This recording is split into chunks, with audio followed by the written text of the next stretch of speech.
तो दोस्तों, देश का युवा आखिर क्यों भड़का हुआ है?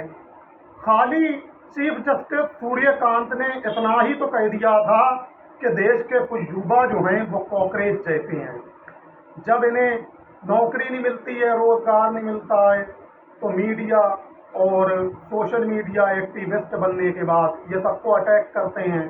इसी पर देश का युवा भड़क उठा और कुछ ही देर में मीडिया, सोशल मीडिया और इंस्टाग्राम, ट्विटर हैंडल पे मतलब ये ट्वीट होने लगा कि हमें कॉकरेज बताया गया और देश के जो युवा हैं वो भड़क गए, क्योंकि 15 मई 2026 को फर्जी केसों से जुड़े एक केस की सुनवाई चल रही थी और इसी सुनवाई के दौरान चीफ जस्टिस सूर्यकांत ने कहा था कि देश के कुछ युवा जो हैं वो कॉकरेच की तरह हैं। जब इन्हें नौकरी नहीं मिलती है, रोजगार नहीं मिलता है, तो ये मीडिया, सोशल मीडिया एक्टिविस्ट बनने के बाद सबको अटैक करते हैं। जिसके बाद कॉकरेज जनता पार्टी के संस्थापक अभिजीत दीपके कहते हैं कि अगर सब कॉकरेज एक साथ आ जाएं तो क्या होगा। फिलहाल उन्होंने कहा कि हमें कॉकरेज कहा गया है और कॉकरेज एक गंदा कीड़ा होता है, यानी कि हमें गंदा कीड़ा बताया गया है। लिहाजा सभी देश के स्टूडेंट भड़क गए और फिर ट्वीट होने लगा मीडिया, सोशल मीडिया के माध्यम से। 3 दिन में 30,000 हुए फॉलोअर और फिर 90,000, फिर लाखों, फिर मिलियन और अब तकरीबन 22 मिलियन तक ये आंकड़ा पहुंच चुका है।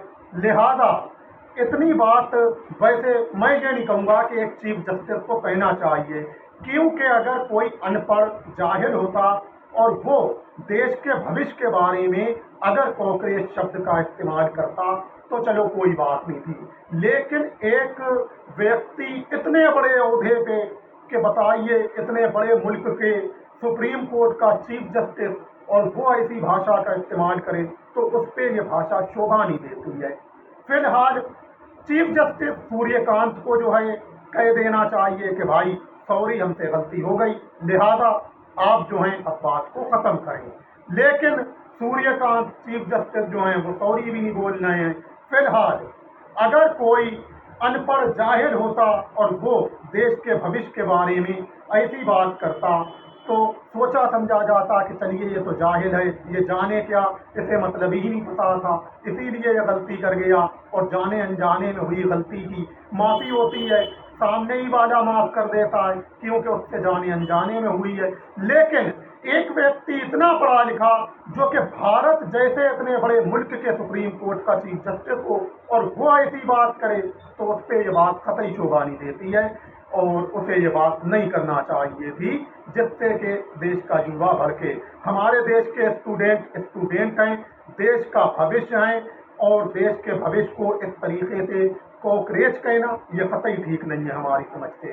फिलहाल चीफ जस्टिस सूर्यकांत को देश के भविष्य से सॉरी कहना चाहिए।